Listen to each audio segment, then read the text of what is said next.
Hello दोस्तों, मैं Aryan Shukla, business adviser and founder online business workshop. मित्रों, आज हम अपनी बात की शुरुआत करेंगे अर्निंग से। अर्निंग के लिए सेल्स होना चाहिए। अर्निंग के लिए सेल्स होना चाहिए, इनरोलमेंट होना चाहिए। जो अर्निंग सेल्स पर आधारित है वह बिजनेस है। जो अर्निंग सेल्स पर आधारित नहीं है वह भीख, दान, टैक्स हो सकता है, बिजनेस नहीं। सेल्स नंबर 1, पूर्ण सेल्स, जैसे किसी चीज या प्रोडक्ट को पूर्णतः बेच देना, जमीन या किसी सामान को। दूसरा है अपूर्ण सेल्स, जिसमें किसी चीज या प्रोडक्ट को पूर्णतः नहीं बेचा जाता है। अर्थात पूर्ण सेल्स में तो जिसका अधिकार पहले होता है, बेचने के बाद उसका अधिकार उस वस्तु पर या प्रोडक्ट पर से समाप्त होकर दूसरे का हो जाता है। परंतु अपूर्ण सेल्स में पहले वाले का अधिकार उस पर बना रहता है। केवल जितने समय के लिए वह बेचता है, केवल उतने समय के लिए ही दूसरे का अपूर्ण अधिकार उस वस्तु या प्रोडक्ट पर होता है। जैसे किराए के अंतर्गत दिए या जाने वाले पदार्थ या प्रोडक्ट या व्यक्ति का नौकरी करना। बिजनेस सेल्स पर आधारित है। अब यहाँ से ध्यान दीजिएगा, बिजनेस सेल्स पर आधारित है। सेल्स सपोर्टिंग तत्व व्यक्ति, फर्म, दुकान, कंपनी, प्रोडक्ट, सर्विस, सरकार, प्रशासन, मौसम, मार्केट, चलन, फैशन, मानसिकता आदि। उत्पादन सपोर्टिंग तत्व बिजनेस और कंजप्शन, इच्छा, कल्पना, भावना या तथ्यात्मक विश्लेषण। बिजनेस सपोर्टिंग तत्व प्रॉफिट या प्रॉफिट की संभावना। कंजप्शन सपोर्टिंग तत्व उत्पादन और उपलब्धता। इच्छा सपोर्टिंग तत्व एंटरटेनमेंट या मनोरंजन। कल्पना सपोर्टिंग तत्व एकांत या गैप, टाइमिंग गैप या नेक्स्ट कमिंग गैप। भावना सपोर्टिंग तत्व नकारात्मकता। तथ्यात्मक सपोर्टिंग तत्व डाटा या इंफॉर्मेशन या नॉलेज या फिर एक्सपीरियंस। प्रॉफिट सपोर्टिंग तत्व उपभोग, उत्पादन, दुर्लभता या फिर उपयोग। प्रॉफिट की संभावना सपोर्टिंग तत्व आफ्टर कंजप्शन तत्व, अर्थात इसके उपयोग या उपभोग के बाद क्या चाहिए या इसके उपयोग या उपभोग के बाद क्या दिया जा सकता है, क्या इसका भी उपभोग या उपयोग हो सकता है या इसका भी उपभोग या उपयोग किया जा सकता है, क्या इसका भी उपभोग या उपयोग करवाया जा सकता है, क्या इसका भी ऐसे उपयोग या उपभोग किया जा सकता है। अर्थात एक बिजनेस जो बेहतर बनाता है, अर्थात बेहतर बनाकर खुद के लिए बिजनेस जनरेट करता है। दूसरा, नई शुरुआत करके खुद के लिए बिजनेस क्रिएट या जनरेट करता है। तीसरा, कुछ चेंज करके या कुछ कम या ज़्यादा करके, अर्थात कुछ प्लस या माइनस करके खुद के लिए बिजनेस क्रिएट या जनरेट करता है। अर्थात इच्छा उत्पादन सपोर्टिंग तत्व है और इच्छा सपोर्टिंग तत्व इंटरटेनमेंट या मनोरंजन है। और इंटरटेनमेंट, मनोरंजन सपोर्टिंग तत्व बहुत सारे हो सकते हैं, पसंद किए जा सकते हैं, चुने जा सकते हैं या फिर विकसित किए जा सकते हैं। अब एकांत या गैप, जब उत्पादक या कंज्यूमर को गैप मिलता है तो दो प्रकार की कल्पना जनरेट होती है। यह नहीं चाहिए या कुछ और चाहिए या फिर कुछ नया चाहिए। यह उत्पादक और उपभोक्ता दोनों को वो प्रेरित करता है जिससे बिजनेस की या नए बिजनेस की या के लिए नई संभावना विकसित होती है। इसलिए या तो गैप लीजिए या गैप दीजिए, कुछ नया या बेहतर के लिए। यहाँ पर एकांत या गैप को व्यापक रूप में लेना चाहिए। संकुचित रूप में एकांत या गैप से नकारात्मकता विकसित होती है या जनरेट होती है। अब नकारात्मकता को गैप सपोर्ट करता है, या गैप या एकांत या अकेलेपन या तन्हाई से नकारात्मकता जन्म ले सकती है। विकसित हो सकती हैं, परंतु सकारात्मकता की साधना भी, उपासना, आराधना भी एकांत या गैप में ही संभव है। यही याद रखें। डाटा या इंफॉर्मेशन, नॉलेज, एक्सपीरियंस, ये सब आपकी चॉइस, पसंद की क्वालिटी पर निर्भर करती हैं। इसलिए खुद की चॉइस की क्वालिटी पर केंद्रित रहिए, बाकी सब अपने आप ठीक हो जाएगा। प्रॉफिट सपोर्टिंग तत्व में बताया गया उपभोग, उत्पादन, दुर्लभता। प्रॉफिट सपोर्टिंग तत्व के रूप में बताया गया उपभोग, उत्पादन, दुर्लभता कैसे हैं ये प्रॉफिट सपोर्टिंग तत्व। आइए इसको जानें। अब प्रॉफिट के प्रकार पहले समझते हैं। ये प्रॉफिट 3 प्रकार के होते हैं। एक्शन में प्रॉफिट, लॉस में प्रॉफिट और प्रॉफिट में प्रॉफिट। अब एक्शन में जो प्रॉफिट होते हैं या एक्शन के थ्रू जो प्रॉफिट प्राप्त होते हैं वो नंबर 1 डिफाइंडेड प्रॉफिट, नंबर 2 अनडिफाइंडेड प्रॉफिट या असीमित प्रॉफिट, नंबर 3 सीमित या limited profit, number 4 minimum profit और नंबर 5 लॉस में प्रॉफिट अर्थात नुकसान में प्रॉफिट या फिर इन्वेस्टमेंट में प्रॉफिट।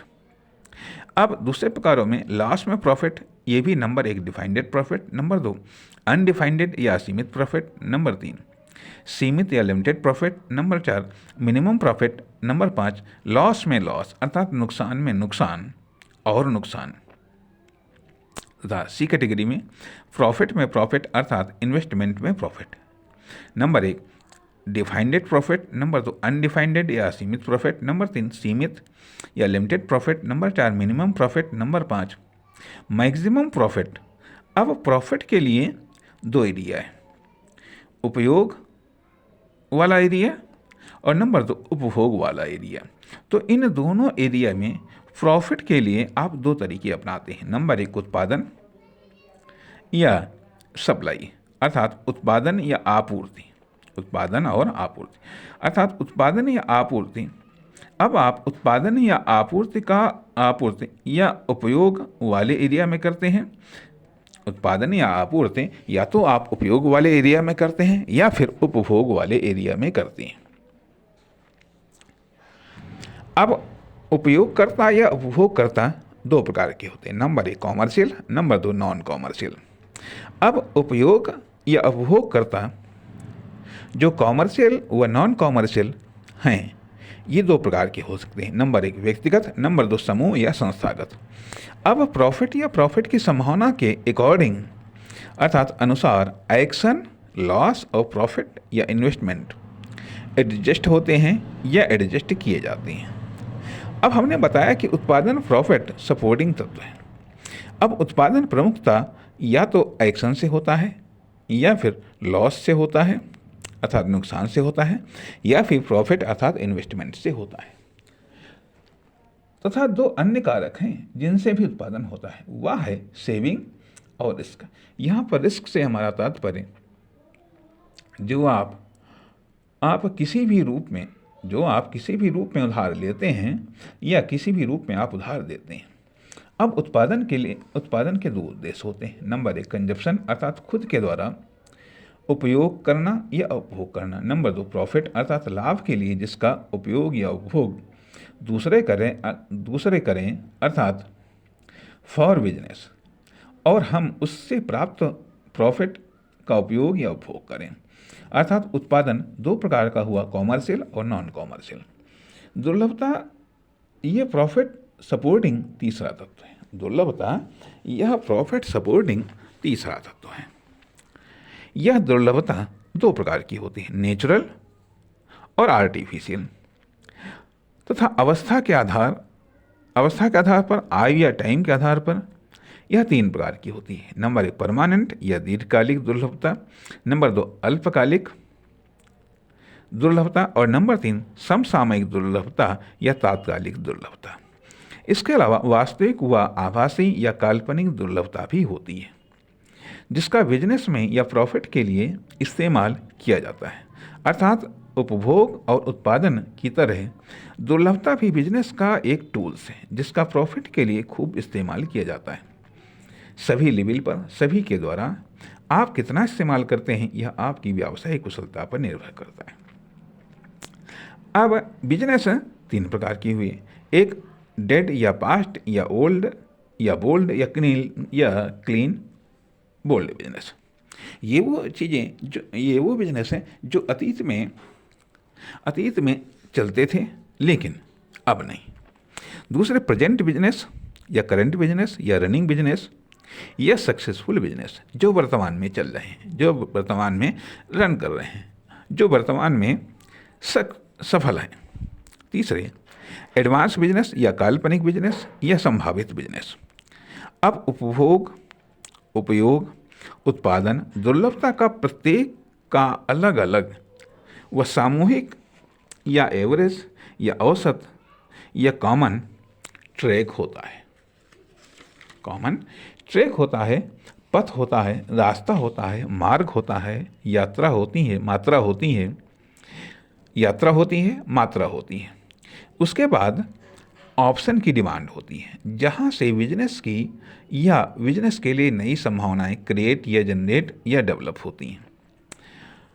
यह ट्रैक सर्किल के रूप में भी हो सकता है, स्ट्रेट भी हो सकता है, अप डाउन वाला भी हो सकता है, अर्थात और भी विभिन्न प्रकार का भिन्न गतियों वाला हो सकता है, जिससे एक गैप जनरेट होता है जिसमें नई बिजनेस की संभावनाएं पैदा होती हैं। जहाँ पर नए बिजनेस बोए जाते हैं, इस तरीके से व्यावसायिक परिवर्तन का चक्र चलता रहता है या व्यावसायिक परिवर्तन का सफ़र चलता रहता है, या फिर बिजनेस में परिवर्तन होते रहते हैं, या फिर इस प्रकार से बिजनेस से जुड़े लोगों, तत्वों या तथ्यों में परिवर्तन होते रहते हैं। बिजनेस करने का अर्थ है दौड़ते हुए घोड़े की सवारी करना, या फिर चलती ट्रेन या बस में सवारी करना, या फिर उड़ते हवाई जहाज़ को पकड़ना, क्योंकि हवाई जहाज़ जो उड़ रहा है उसे आप न तो पकड़ सकते हैं न ही सवार हो सकते हैं जब तक कि वो उड़ना बंद न कर दे और ज़मीन पर ना आए, क्योंकि हवाई जहाज़ आसमान में उड़ता है, ट्रेन पटरी पर दौड़ती है, बस रोड पर चलती है। बस व ट्रेन पकड़ने के लिए कम से कम रोड या पटरी तक तो अवश्य जाना पड़ता है, परंतु हवाई जहाज़ को पकड़ने के लिए न केवल निर्धारित स्थान तक जाना होता है, बल्कि हवाई जहाज़ के ज़मीन पर उतरने तक इंतजार भी करना पड़ता है। बस यही अंतर होता है बिजनेस के प्रत्येक प्रकारों में। उड़ते हवाई जहाज़ को देखकर हम भी सोचते हैं कि हम भी 10-20 हवाई जहाज़ खरीद लें, लेकिन यथार्थ में इसे हम व्यावसायिक मृत तृष्णा कहते हैं। यदि हम लक्ष्य के अकॉर्डिंग एक्शन लेते हैं तो हम वो कर सकते हैं। यदि हम लक्ष्य के अकॉर्डिंग एक्शन बदल रहे हैं तो हम वो कर सकते हैं जो हम करना चाह रहे हैं, परंतु यदि एक्शन के अकॉर्डिंग लक्ष्य बदल रहे हैं तो आगे सक्सेस पर प्रश्न चिन्ह लगता है। अर्थात किसी भी बिजनेस की सवारी करने के लिए यदि वह रनिंग अवस्था में है तो उसके साथ उसकी स्पीड में पहले खुद को दौड़ना पड़ता है या खुद को दौड़ाना पड़ता है, तब हम सवार होने के लिए एक्शन लेते हैं। चलता हुआ बिजनेस मतलब अस्थिर टारगेट जिस पर निशाना लगाना आसान नहीं होता है। पहले खुद की एकाग्रता को बढ़ाना होता है, तभी हम सही रूप में निशाना लगा सकते हैं। नमस्कार, धन्यवाद।